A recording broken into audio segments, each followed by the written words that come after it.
Friendly greetings, it's Torley. We're looking at Soundation Studio. I've been seeing more of these online music studios, and this is the second time that I've used it. The first I really haven't done a lot, and I haven't read the help. Well, as negligent as I am, I like to enjoy my experiences, so let's give this a run through for usability at least. It looks similar to GarageBand, even the counter, the buttons around it all Apple style here, and even the menus have an anti-aliasing that is similar. Anyway, let's find out what we've got here. Library, project my files, and I think we can just drag and drop. That's the way it works in a lot of these programs. So we'll drag and drop this bass funk. It's interesting, it's not snapping yet, but I guess we'll just drag it onto the timeline, and it looks like it will be downloading this. And let's play that. Okay, that was funky. So if I have this, how do I use Ableton Live primarily. So oh, that works. That's cool. So all I did there was I did a copy and paste. So I just control or command on my Mac. I'm on my Mac right now. I can just take these clips, and I'm so used to right-clicking them and making other things happen. But in a simple process, so I think a lot of these are in the same key, so they'll be key matched. You don't have to worry about clashes. I don't know if there's going to be time stretching in here, but we can try by dragging this into the second channel. And 95 beat crunk. These are very common, although often I think the M is on the left side, but S is for solo. So let's go back here. Okay, so let's play both of these together. I pressed the space bar, by the way, all thumbs here. Unfortunately, they're not being time stretched properly. I expect too much out of this, don't I? So instead, let's see if we can find another beat that's at 120 beats per minute. And we've got beat new jazz. So goodbye, Mr. Crunkaroo. We'll have to deal with this. And here it is. Now they're matched, and we'll see. Oh, I can drag to extend too.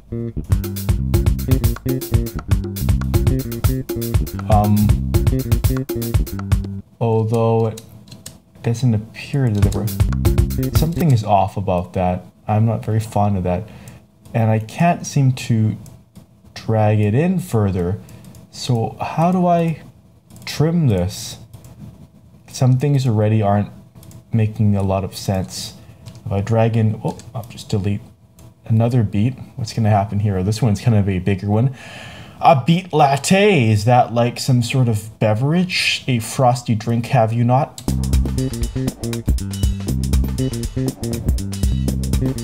Again, we're running into problems. This is just difficult. Like, I'm wondering, do I have these lined up wrong, or do we need to delete these and extend these? Maybe that's what I'm missing.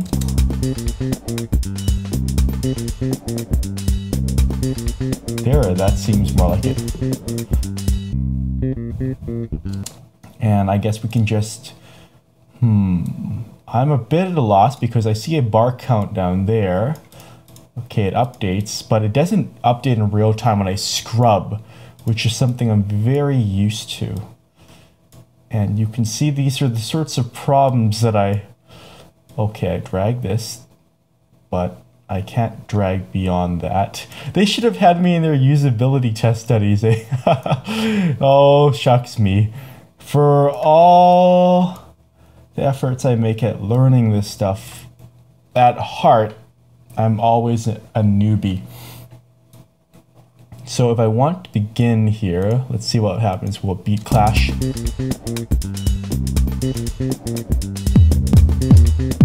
Okay, it starts dun dun dun dun dun dun. But how do I line that up? Because I thought this would be the bar, but is it not? Oh, because this is set to a different tempo, is it? Okay, that goes down. There it goes. Oh, okay, there we go. That is some. It should do something like the first time you drag a clip in at a given beats per minute BPM. It should adapt to that. And there we go.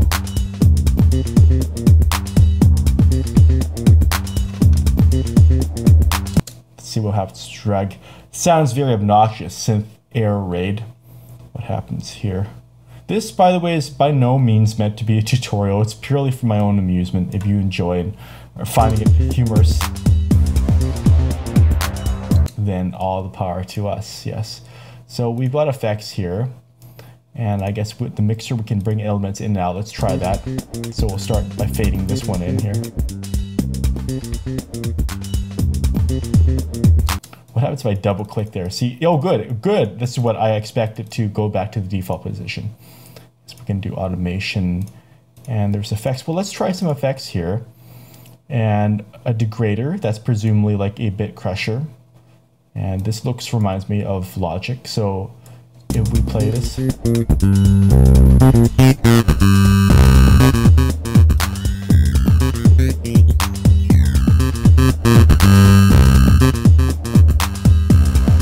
That's pretty cool that you've got audio DSP and stuff. I remember this didn't always used to be the case. What happens? Oh, it adds more tracks. And how do I delete a track? Do I just push delete?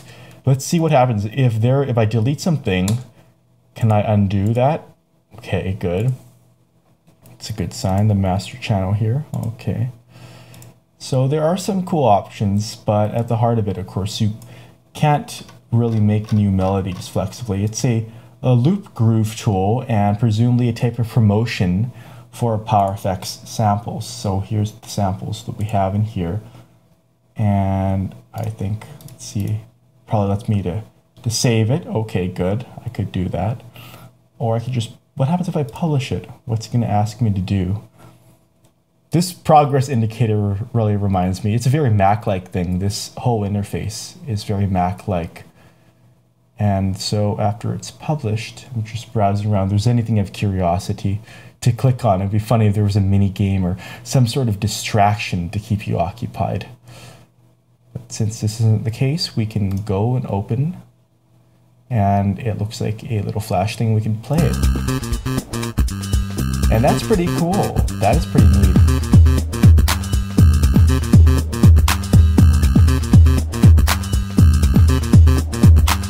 Although with these kind of tools, the next thing I'm going to expect, or a friend might expect, is to be able to remix this and not just play it, but be able to take on my interpretation. And presumably this might become something in a later version. It's not exactly clear how I would save it yet. Oh, there we go. I could do that. Okay. Not interested in that for now.